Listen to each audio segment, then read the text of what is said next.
Di jantung Teluk Persia, tempat pasir emas mencumbu lautan biru tak bertepi, berdirilah Manama, sebuah kota yang tak hanya menantang zaman, tapi juga menulis ulang makna kemewahan dan keberanian. Kota ini bukan sekadar ibu kota Bahrain, tapi juga medan pertemuan masa lalu yang penuh kejayaan dengan masa depan yang bercahaya. Bayangkan fajar pertama di Manama, langit memerah, cahaya matahari menari di atas menara-menara kaca pencakar langit, sementara gema azan menyapu lembut lorong-lorong pasar tua di Bab al-Bahrain.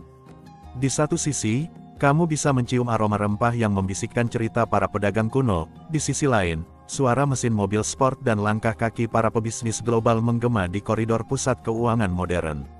Manama adalah paradoks yang memesona. Tradisi dan inovasi berjalan berdampingan seperti dua sahabat lama yang saling menguatkan. Di balik gemerlap hotel bintang 5 dan pulau-pulau buatan yang mewah, kamu masih bisa menemukan kedai teh sederhana tempat warga lokal bersantai, bercengkrama, dan mengisahkan legenda-legenda gurun yang nyaris terlupakan. Namun jangan salah, kota ini bukan hanya tempat untuk dikagumi, ia adalah medan uji bagi mereka yang berani bermimpi besar. Dari investor raksasa hingga seniman jalanan, Manama memeluk semua yang datang dengan visi. Ia adalah kanvas bagi para pencipta masa depan, tempat keberanian tumbuh dan batasan ditantang.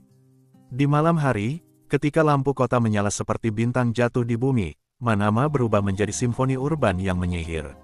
Suara tawa, musik, dan mesin kapal bercampur menjadi satu irama yang membisikkan satu hal, kota ini hidup, dan ia tidak akan pernah tidur.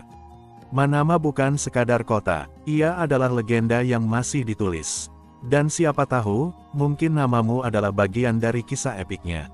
Ketika matahari tenggelam di ufuk Teluk Persia, Manama melepaskan lapisan konservatifnya dan menampilkan sisi yang jarang terlihat dari Timur Tengah. Kota ini, yang terletak di jantung dunia Arab, justru memancarkan denyut malam yang tak terikat pada batasan tradisi keagamaan yang kaku. Dalam gemerlap lampu neon dan alunan musik elektronik, Manama menunjukkan dirinya sebagai kota dengan jiwa pemberontak, sebuah ruang eksistensi yang menolak dikurung dalam satu definisi tunggal. Bar dan klub malam menjamur di distrik Jufer dan Atlia, dua kawasan yang seolah-olah memiliki dunia sendiri. Dari lounge rooftop bertema futuristik hingga klub bawah tanah yang mengguncang lantai dengan beat house dan techno, Manama menghadirkan atmosfer yang lebih mirip dengan Beirut atau bahkan Ibiza, dibanding kota-kota konservatif seperti Riyadh atau Kuwait City. Para ekspatriat dan wisatawan dari seluruh dunia, Eropa, Asia, bahkan tetangga-tetangga teluk yang lebih ketat, menyemut ke kota ini, menjadikan Manama semacam pelarian legal dari batasan moral dan sosial yang melingkupi wilayah Arab lainnya. Al-Kihil yang dilarang keras di banyak negara Timur Tengah, di sini disajikan bebas, lengkap dengan pesta-pesta unclup-unclup serta kumpul kebo yang berlangsung hingga fajar. Namun, ini bukan sekadar tentang minuman dan musik.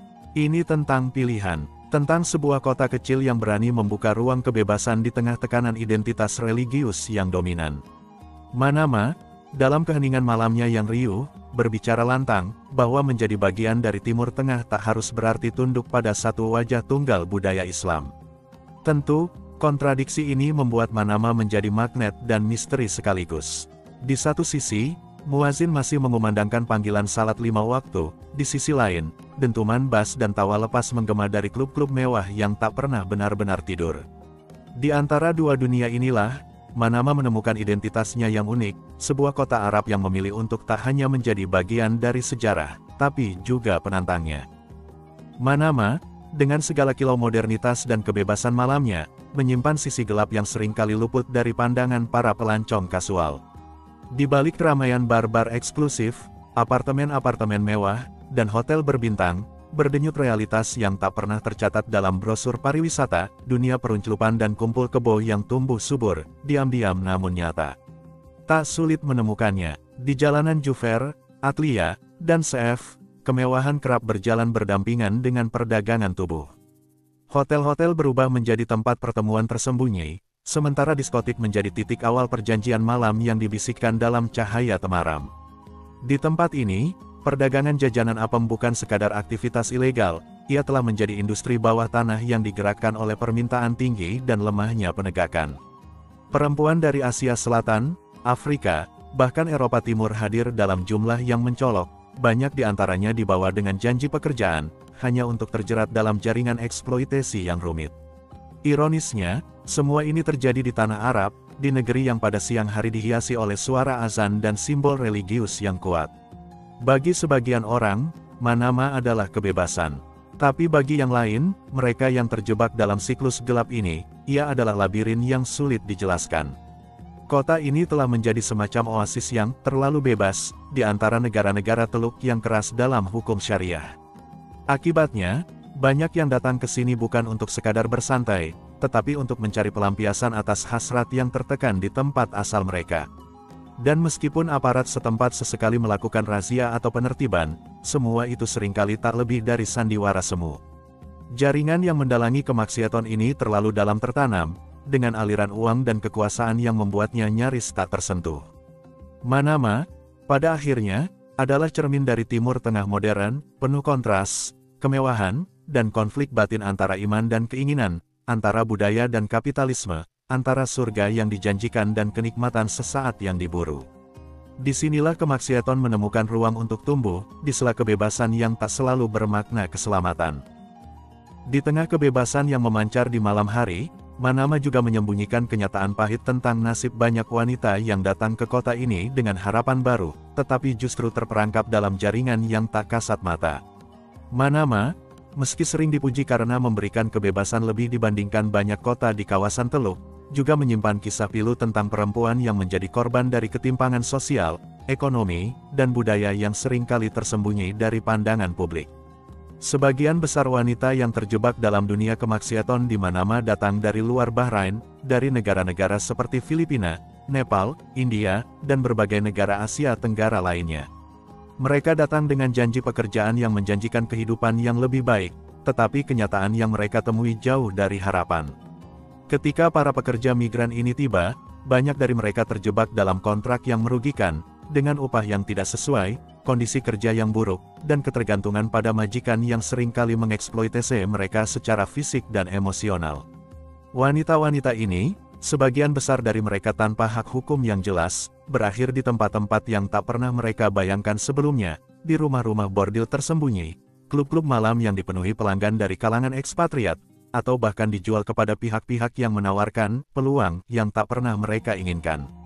Perdagangan jajanan apem, meskipun ilegal, tumbuh subur dalam bayang-bayang kebebasan malam Manama yang memikat.